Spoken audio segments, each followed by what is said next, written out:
Halo kawan-kawan, jumpa kembali di channel Vlog Bang Gulo, channel yang membahas segala sesuatu tentang budidaya ikan nila. Video kita kali ini berhubungan dengan video kita sebelumnya ya, dimana kita buat video series tentang biovlog dengan jumlah padat tebarnya itu 2 kali dari normalnya ya, jadi 330 ekor per meter di kolam beton ya, 3 kali 8. Dan total benih yang ada di kolam beton itu kurang lebih sekitar 6.300 ekor. Ini kolamnya ya, dan kawan-kawan juga bisa lihat seperti apa cara pemeliharaannya itu di video-video sebelumnya ya, jadi supaya tetap nyambung ceritanya.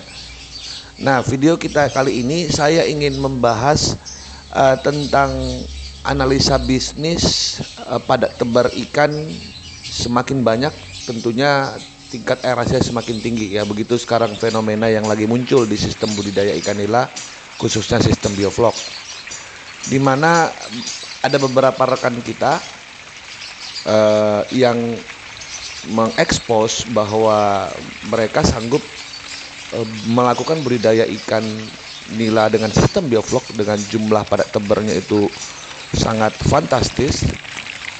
Terus sebagai faktor pendukungnya, tingkat aerasi di kolam juga dinaikin beberapa kali lipat sesuai dengan jumlah padat tebarnya. Jadi muncul asumsi bahwa semakin tinggi tingkat aerasi, tentunya padat tebarnya akan semakin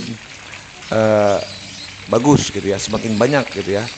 Dengan tujuan semakin banyak padat tebarnya, tentunya hasil panen dan untung yang diperoleh juga akan berlipat gitu ya. Nah, ini saya buatkan simulasi padat tebar 700 ekor per meter pangkat 3 per meter kubik dengan tingkat aerasinya itu 75 liter per menit. Info itu saya dapatkan dari video ya. Jadi dengan padat tebar hampir 700 ekor, dia itu paksa aerasinya 75 lpm bahkan sampai 90 lpm. Nah, kita ambil yang 75 lpm saja ya. Jadi kalau kita simulasikan, ini saya simulasikan dengan kondisi kolam yang ada di tempat saya. Jadi berdasarkan kemampuan saya dan apa yang sudah saya alami di sistem biovlog yang baru-baru ini saya buat ya, 330 ekor per meter ya.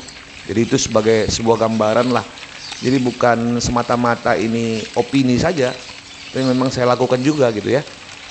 Nah, perhitungan kebutuhan aerasi untuk ukuran kolam yang kita anggap saja yang kita simulasikan ini adalah kolam beton yang sedang kita lakukan video seriesnya dengan 330 ekor per meter, tapi kita anggap dia padat tebarnya 700 ekor gitu ya per meter.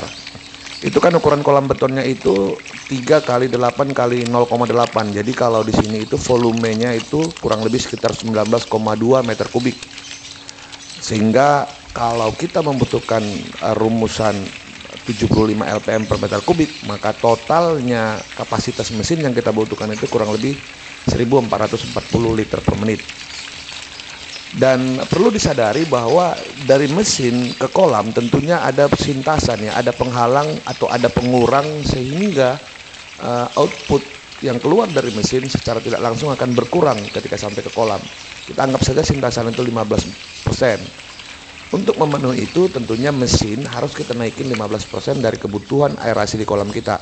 Makanya saya buat di sini total kebutuhan mesin itu 1440 lpm ditambah dengan 216, ini 15%-nya ya. Kurang lebih kebutuhannya 1656 liter per menit. Dengan kebutuhan 1656 liter per menit, berdasarkan spesifikasi root blower, ini cocok dengan root blower yang sekarang saya gunakan, yaitu Golden Tech GT050 ya, dengan kekuatan 2 HP. Tapi dengan rumusan yang berbeda tentunya ya, karena kan kawan kita ini atau teman-teman kita yang sudah melakukannya mengatakan semakin besar tekanan aerasinya, tentunya jumlah padat tebarnya juga akan semakin bagus dan tingkat kehidupan ikan juga akan semakin bagus, kurang lebih seperti itu ya. Nah, jadi ini untuk kebutuhan mesinnya kita pakai saja Golden Tech GT050 dengan 3 HP.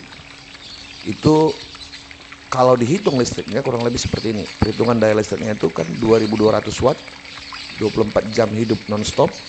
Karena kan kita hitung saja perkiraan 24 jam hitung non-stop ya. Kalau selisih lebih atau selisih kurangnya kan itu tergantung kejadian di lapangan ya. Karena kan pada saat benih kecil tentunya aerasinya agak sedikit dikurangi ya. Itu totalnya berarti membutuhkan kurang lebih sekitar 52,8 kWh per hari. Jika tarif dasar listriknya anggap saja dia menggunakan listrik 3.500 watt, TDL-nya itu kan 1.693 per kWh-nya ya. Jadi total pemakaian harian itu kurang lebih sekitar 89.390 dengan asumsi 24 jam non-stop. Nah, menurut mereka juga bahwa masa pemeliharaan itu lebih singkat gitu ya. Anggap saja itu kita perkirakan sekitar 3,5 bulan sudah panen ya. Berarti itu sekitar 105 hari. Berarti dibutuhkan waktu pemeliharaan selama 105 hari. Ini tidak kita hitung karantina ya. Karantina kan dia lebih condong buang air ya, sehingga aerasinya juga mungkin tidak terlalu kencang karena ikannya kecil. Jadi ini anggap saja di bioflok aja. Jadi mulai aplikasi bioflok, mulai aerasi kencang itu cuma 105 hari lah pemeliharaannya.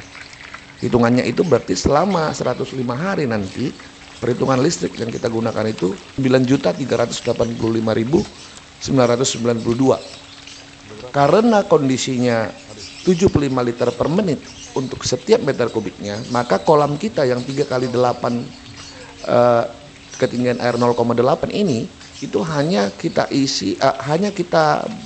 gunakan satu mesin ya. Berarti mesin saya ini yang tadinya 20 kolam hanya mengaerasi satu kolam saja. Gitu nih perkiraannya ya. Nah, kita masuk ke kebutuhan benih.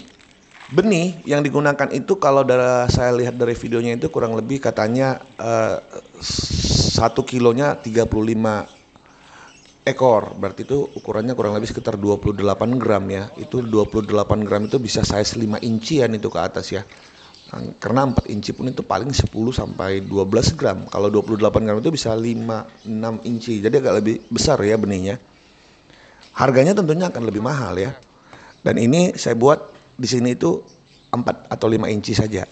Dengan jumlah padat tebarnya 700 ekor per meter dikali volume kolamnya 19,2, totalnya itu 13.440 ekor untuk total ikan masuk ke dalam kolam. Nah, harga benih di tempat saya jika ukuran 4 atau 5 itu bisa 1.200 per ekornya. Apalagi dengan 35 gram, 30 gram ya. Anggap sajalah 900 rupiah ya dengan garansi ya. Dan totalnya itu berarti kalau dikalikan 13.440 ekor, biaya yang kita butuhkan itu untuk benih saja 12.096.000. Nah, kita masuk ke perhitungan hasil panen. Kenapa tidak pakan dulu? Karena kan kita nggak bisa mensimulasikan pakan kalau tidak melihat dulu hasil panennya. Karena ini kan masih simulasi ya, asumsi. Perhitungan hasil panen. Teman-teman kita yang sudah melakukan bioflok dengan 700 ekor per meter atau 500 ekor per meter, intinya pada tebar yang sangat luar biasa itu mengatakan kalau survival ratio-nya itu hanya 75% atau 25% itu diasumsikan mati immortality-nya. Walaupun itu tidak dia hitung, tapi itu sudah diutarakan. Jadi kita anggap saja survival ratio-nya itu 75%. Nah, asumsi panen juga teman kita itu berkata ukuran paling kecil itu 150 gram, terus terbesarnya bisa 250, bisa 300. Berarti kita asumsikanlah dia rata di 6 kilo ya.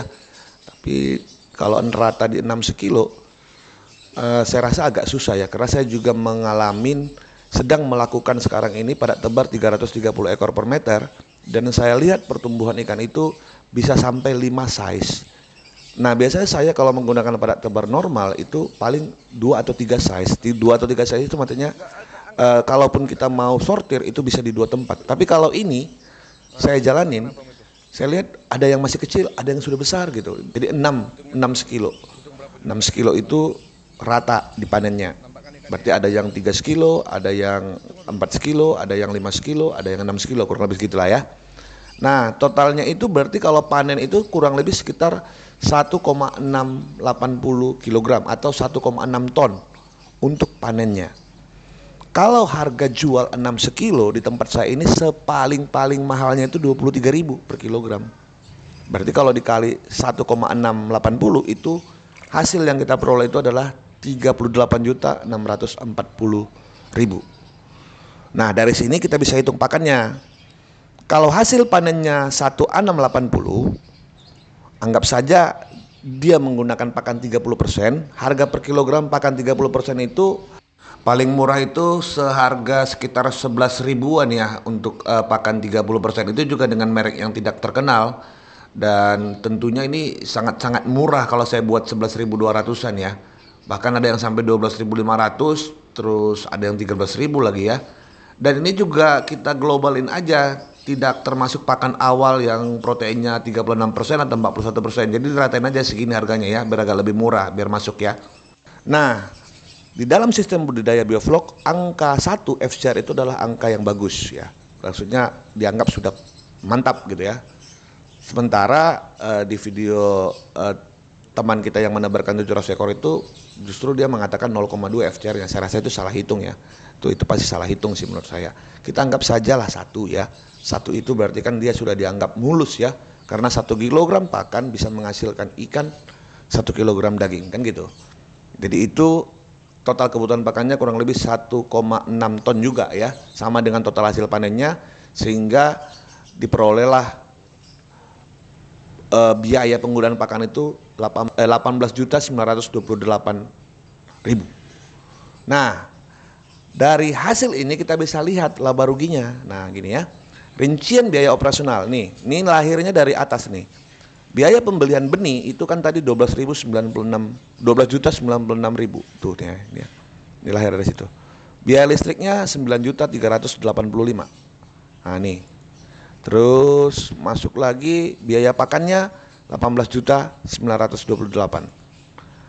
Terus anggap saja biaya lain, karena kan ada biaya lain, probiotik, terus ada molase, ada minyak genset, ada yang lain-lain lah ya, vitamin-vitamin ya, nutrisi mikro, macam-macam lah ya, probiotik yang 10 sampai 11 macam ya. Anggap aja lah itu kita asumsikan hanya 5% dari total biaya operasional kita.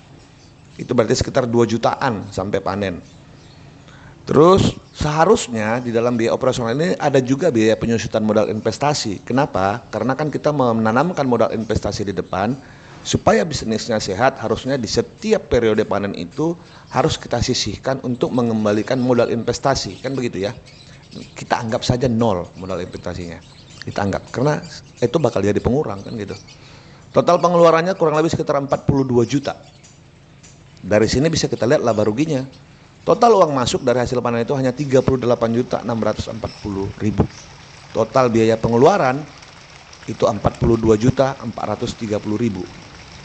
Total kerugian, ini bukan laba ya, kerugian itu minus 3.790.000. Ini simulasi. Enggak juga ini real, tapi dari simulasi kita bisa memprediksi apa yang akan terjadi kan gitu. Berarti ini sebenarnya resikonya sangat tinggi ya kalau menggunakan padat tebar seperti ini. Jadi mungkin hitungannya salah ya, hitungan listriknya mungkin menurut saya itu tidak total 1.500 watt dipakai dari awal sampai habis ya. Tapi kan prediksi kita kan semakin lama ikan akan semakin besar, jadi mungkin 1,5 bulan lah itu aerasinya yang bisa dipermainkan ya, yang bisa dikecilin. Sisanya itu kan akan di full ya, karena kan dia kondisinya sangat, jumlah padat tebarnya sangat tinggi. Jadi sebenarnya ya ini belum real sih ya, tapi saya rasa ini bisa jadi gambaran lah buat kawan-kawan ya, gambaran singkat tentang seperti apa sih sebenarnya. Jadi rumusan dasar 20 LPM itu adalah rumusan dasar yang paling benar untuk untung yang lebih maksimal, sekalipun jumlah padat tebarnya maksimum itu hanya 150 ekor per meter. Itu menurut saya ya. Tapi begitupun kita akan lihat nih nanti ya gimana hasil panen kita di 330 ekor per meter ya. Kalau bisa panen ya, tapi saya rasa bisa panen lah, kita paksa panen ya, mau hasilnya nggak kayak mana pun kita coba aja.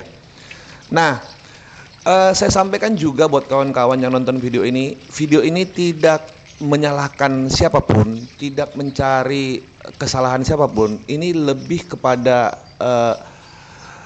pembelajaran ya. Saya sebagai pebisnis tentunya sangat senang jika jumlah padat tebar itu semakin tinggi, walaupun aerasinya semahal apapun, kalau dia imbasnya positif untuk laba, pasti saya ikutin.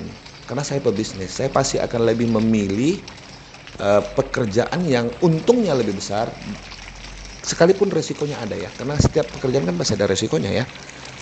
dibandingkan yang biasa-biasa gitu. Kita pebisnis ya, bukan peneliti. Saya ini tidak peneliti. Saya pasti akan sangat sukacita, akan sangat senang ketika ada sistem baru yang mampu meningkatkan pada tebar bioflok itu berkali-kali lipat. Karena itu adalah hal yang luar biasa untuk hasil ya. Tapi kenyataannya memang masih terus proses. Ya mungkin ada beberapa rahasia-rahasia yang juga kita tidak pahami, tapi secara kasat mata, secara apa yang saya alami selama saya membudidayakan ikan dengan sistem bioflok, saya cuma bisa menguraikan seperti yang ada di video saya ini ya. Kawan-kawan bisa menyimpulkan sendiri seperti apa, dan tentunya kalau bisa kasih di kolom komentar juga boleh, kita bisa berdiskusi ya, karena ini hanya simulasi ya, tidak juga benar ya, tidak juga benar. Ini kan asumsi ya, opini ya. Nah, oke. Baiklah kawan-kawan, hanya itu yang bisa saya sampaikan di video kita kali ini ya. Harapan saya sih kawan-kawan tetap semangat, terus tetap berusaha mencari metode-metode baru yang tentunya meningkatkan hasil ya, meningkatkan produktivitas kolam, supaya laba dari budidaya ikan nila yang kita lakukan itu lebih besar. Terus buat kawan-kawan yang baru lihat channel Bang Golo, saya sampaikan jangan lupa subscribe channel ini, terus aktifkan lonceng notifikasi. Jangan lupa kalau misalnya mau gabung di channel Bang Golo, silahkan tekan tombol join untuk bisa menikmati fasilitas langganan berupa file analisa bisnis, analisa pakan, dan bisa konsultasi atau bisa chat via WA ya. Jadi itu semua ada di list member join di Bang Golo ya. Nah, hanya itu yang bisa saya sampaikan ya kawan-kawan. Saya Bang Golo beserta ikan nila saya yang hadir dalam video ini mohon undur dulu. Mohon maaf jika ada kata-kata yang salah ya. Ini bukan maksud untuk menjatuhkan seseorang atau untuk menjelekkan seseorang atau untuk menolak keberhasilan orang, tidak. Saya ini pebisnis yang notabene sangat senang dengan sesuatu inovasi yang bisa meningkatkan hasil, karena itu bisa saya tiru, bisa saya buat gitu loh. Jadi bisa juga berguna buat saya ya. Oke kawan-kawan, saya Bang Golo, mau undur dulu ya. Tetap semangat, bye-bye. I might grab a bat, I don't know, my wrath, my blood boils over like, oh God, here goes. I lost all feeling from my head to my toes. You said some shit that I can't let go, so just stay tuned for the rest of the show. So have you ever felt betrayed? Switches how you see things, realize something needs change. Cause I know you got me up, let me show you what's up. Cause enough is enough.